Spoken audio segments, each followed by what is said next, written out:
There's a weird story in the Bible where Jesus walks on water. And what's even weirder is the Bible's reason as to why he walked on water. That and more on today's episode of Jackson Cloud. We're an online church. Come and join us. Cue the theme song.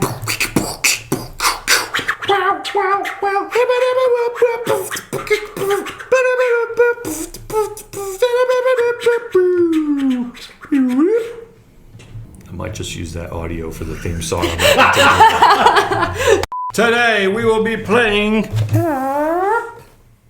junk art, which essentially junk art is you're making art with random pieces and assortments and whatnot. Now look, there's a bunch of different ways to play this game. Every card you draw gives you a different focus as to what you're supposed to do.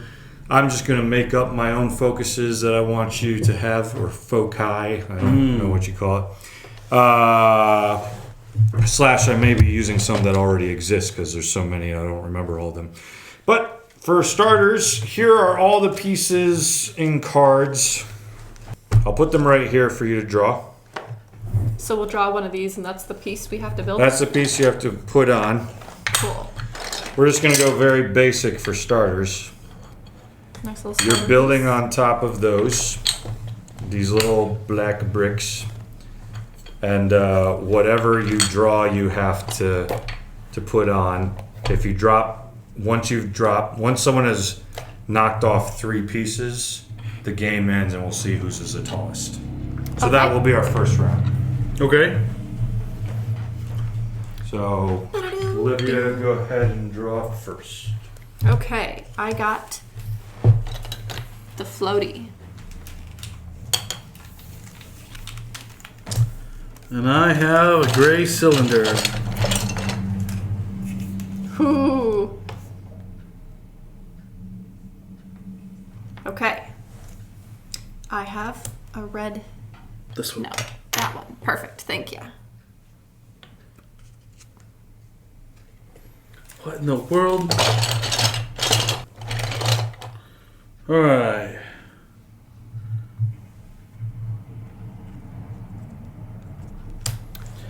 Green bobble thing. Casey's gonna go down so quick.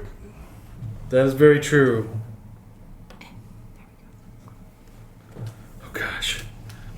Why?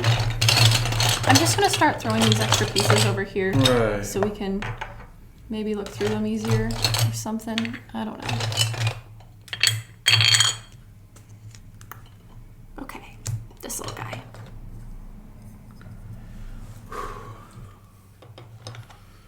Alright, now I'm on this one. Maybe we'll just I'll find sit my here with piece while this. he's doing that. And then... Yep, that'd be good.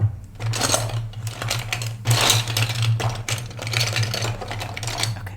That's my piece. This is ridiculous. I've never seen anyone play this game this way. But I guess you are aiming for tall, right? Am I allowed to move the one underneath it? No. Ah! Oh, 3 pieces down. I don't even need a check. Casey wins that round. All right, woo! 1 point for Casey. Pieces back in. Okay, so this round is a surprise. Both of you, give me that one. Both of you draw 3 cards. Okay. You both have 3 cards. Choose one to play. We're going for this gray square one. This one. Now, make the other person play it. Oh, I should have done the flower pot. Dang it.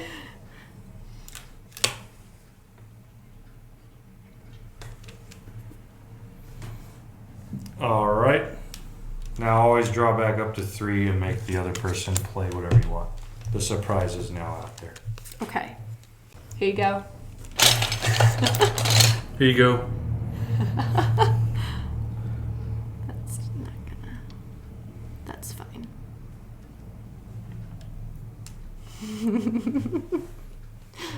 All right, draw back to 3. First person to drop one loses. Okay. Does this fit here? It does it? Remember, you drop one, you lose. You're out. No, it's if you drop 3, I thought. No, it's drop this one. time. This time Oh, it's just okay. one. First one down. Okay. Well, we're gonna do that. Okay. Draw back up to 3. Just that one for you, and I'm getting the circle. Yep. Blue floaty thing is right here. All right, I'm gonna go big. I know you are.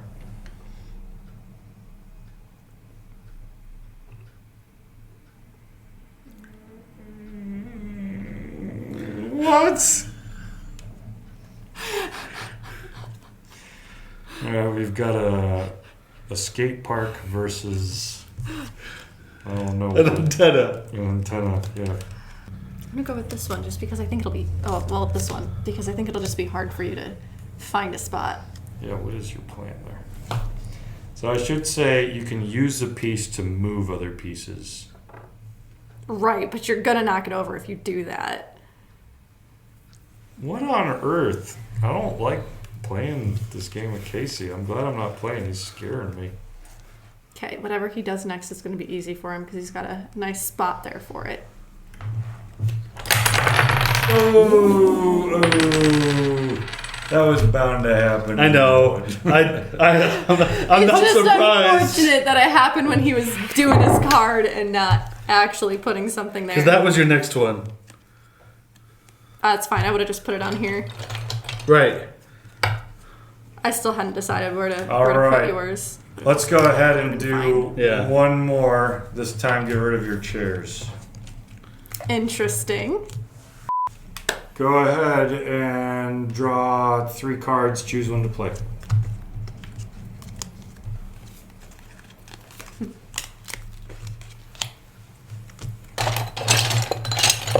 This is another first one to drop one loses.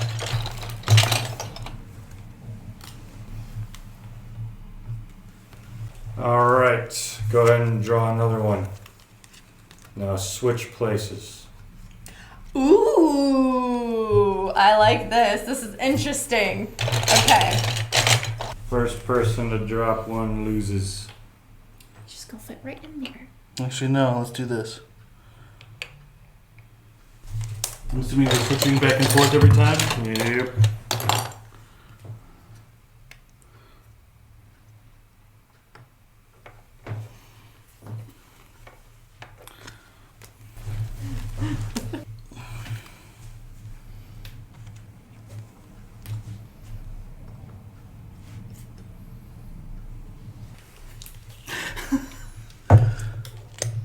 I didn't play that one this time, and I could have.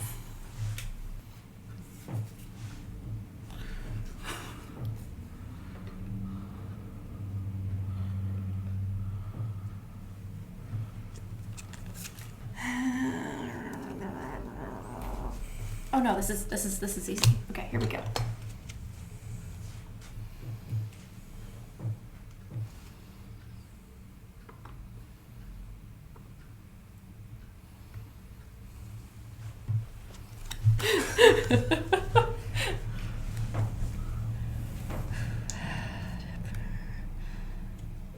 It's a bamboo stand from Ghost of Tsushima.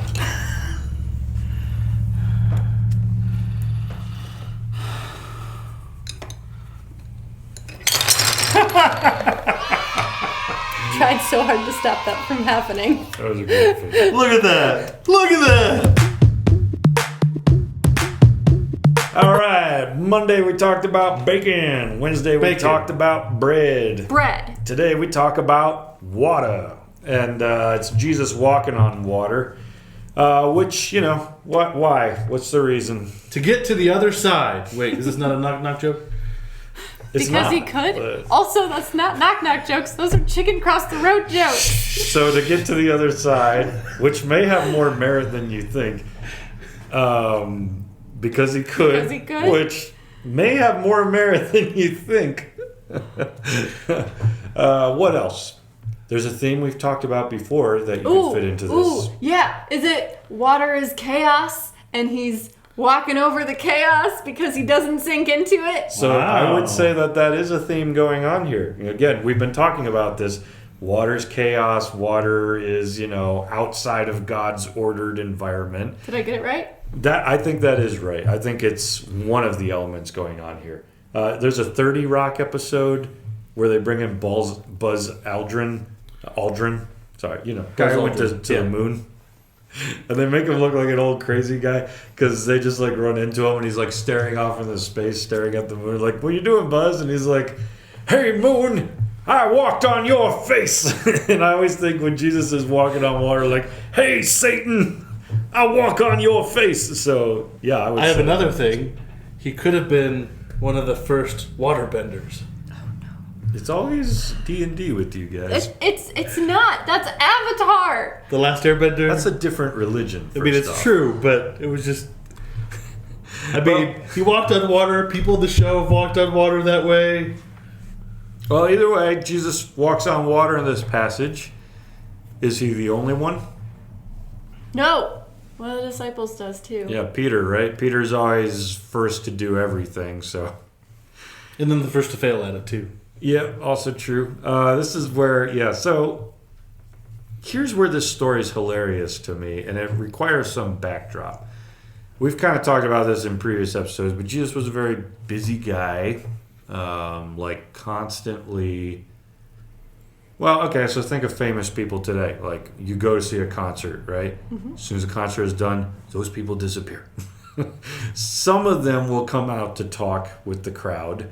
Others of them you will never see them again. They will get in a car and get out of there or not leave whatever space they're in because they've had their fill of people, right? I mean, that's a hard job. Have you ever just been surrounded by people constantly? Yes. So when you're done with that, like, you just need some space for yourself or you get home and get it's away quiet, from me, otherwise I punch you. The usual. Yeah. So we've all... What?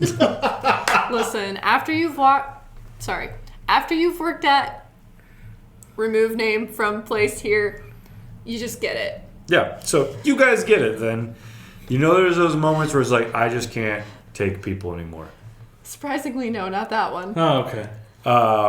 You could think of some bands who are just not like that, though, or some people who are just not like that. Like, I think of Switchfoot. Like, there's a video of just, like, John Foreman, like, after a concert out in a park singing his songs with his acoustic with everybody around him singing, and then actually the police show up like, you all need to go home. He's like, can't I just play a little longer with them? Like, that's John Foreman strikes me as Jesus right here, because Jesus is tired. I mean, the story where, like, he's on a boat and, like, there's a storm and he sleeps through it? Yeah. Like, okay, so I think, again, we have the symbolism. Jesus is in the midst of chaos on the water slapping him in the face. He even rebukes the storm. Rebuke is often used towards, like, demonic. So, like, it's almost as though, like, Satan's like, roar, and Jesus is like, so you have that symbolism there on one hand, right? Wait, what was it like again?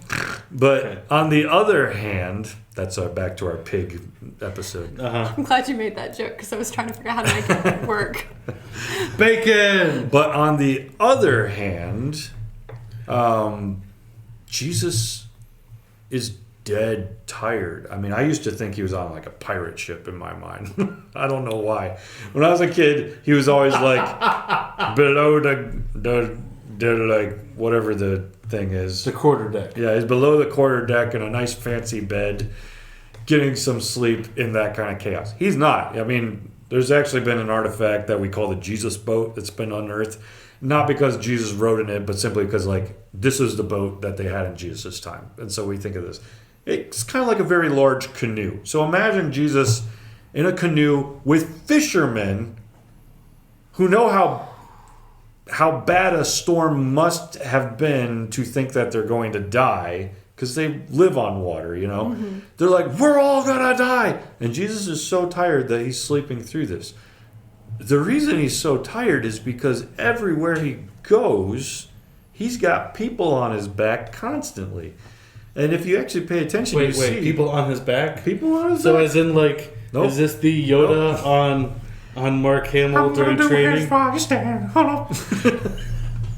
Nope. Not that? Seagulls, stop it now! No, it's not that. But he constantly has people all around him all the time. There's even one point where he just gets on a boat and preaches from the boat. Probably for acoustics, voice travels well over water. As you've noticed, if you've ever talked to someone half a mile out in the middle of a lake, you're like, what the, why do they hear me? But also, I bet it's because, okay, guys, there are so many people here. I don't have this energy today. Let's preach from the boat so when we're done, we can just whoop, But Jesus goes through that constantly. And if you're following the Gospel of Mark's progression, Jesus has gone through constant interaction with people all over the place. And then in the midst of all of that, and this includes his not always smart disciples, right? So he's dealing with people he doesn't know, but lovingly. He does that very well, like John Foreman of Switchfoot. But then he also is dealing with people grabbing him, right? If I could just touch him, that's how popular you are. If I could just touch that guy. So imagine hands all over you. And the grabbing the robe. Yep, grabbing of the robe. He's fed just 5,000 people in one day. He's tired, and he's lost John the Baptist, his cousin of sorts, who dies. So that's a big grief. I mean, Jesus himself says there's no greater man who's walked this planet than John the Baptist. So John the Baptist dies. He's lost a family member and a friend. And right after doing that, he feeds 5,000 people. And if you noticed in our last episode, Jesus didn't even plan on feeding 5,000 people. He was in a desolate place. He was getting away from people to grieve the loss of his friend and family member. And then 5,000 people show up, so he's got to feed them. Just to give you even more insight about how much he's being hounded, he's trying to get away from people to grieve. He gets on a boat, goes out in the lake, and the people on the shore, Mark says, they just walk along the shoreline to the place that he's sailing the boat. So when Jesus gets back off the boat, it's like, hi, everyone. You're still here. So Jesus is like, no, rather than tell them to go away, let's feed them. Jesus does that. And after he's fed them in Mark, he makes his disciples get into a boat and go to the other side. Which you got to be disciples are probably we were just there. Well, also what about you? And Jesus then goes up on a mountain to pray. He's finally alone. He probably can't deal with his disciples anymore. He probably can't deal with people anymore. He just needs to be alone. And this is where the classic line comes in that makes both true what you said about to get to the other side and true what you said about because he can.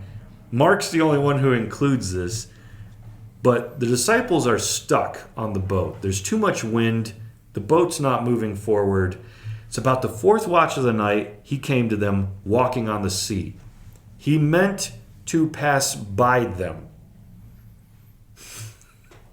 So imagine Jesus, he's walking towards, here's the way I picture it. He's walking towards the boat, sees that it's not moving. He's just Not this again. First off, no one expected him to catch up this way, And then, he sees it's not moving, and so he meant to pass by them. And I'm always imagining Jesus, cartoon style, tiptoeing by. Please don't see me. Please don't see me. I can't deal with this tonight. I'll just meet you on the other side. And they see him, and one of them freaks out. It's it's a ghost, And it's oh.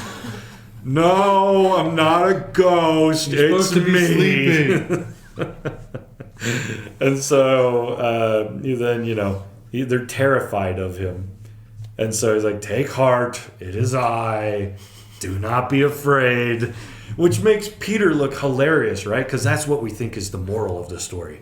Jesus was teaching a great parable about what faith can do. Have faith. You can walk on water too. When in actuality, that's a side note.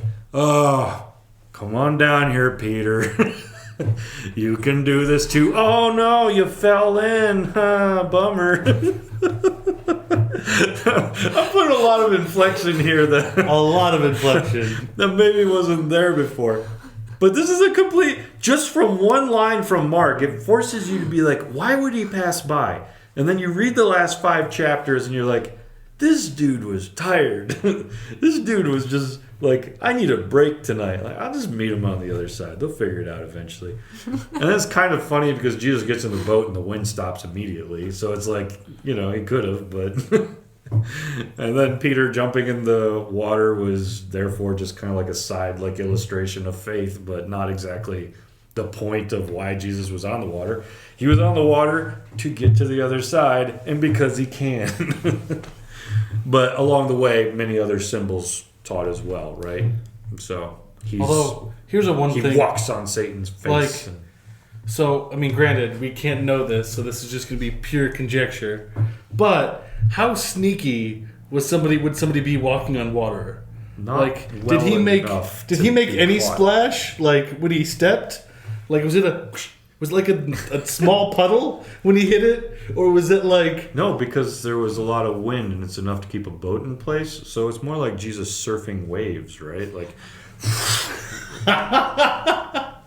you'd think. I mean, it wasn't like a cone, like, right? I was just thinking about that, trying to be like, or was he Like- like still really tired and as the waves just come, he's like, meh, and just crash over him and just keeps walking. So many different ways to picture this moment, but you know, it's not meant to be a pointless story. But at the same time, I think we are supposed to see this like, I'm just done today, you know, like tired Jesus.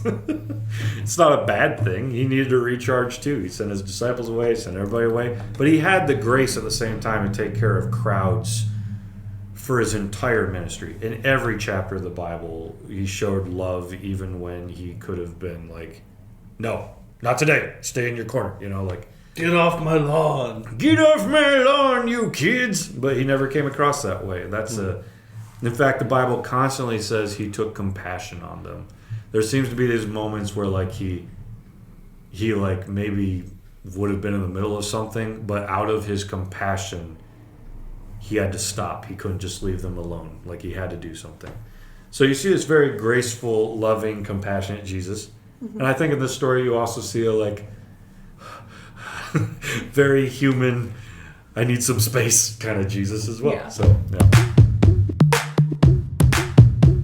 The Jackson Cloud is an online church, and we would love for you to be a part of it. We're going to continue this conversation about feeding the 5,000 on the Discord. And be sure to check out jacksoncloud.com and also like, comment, subscribe, and share this post. This what? This post.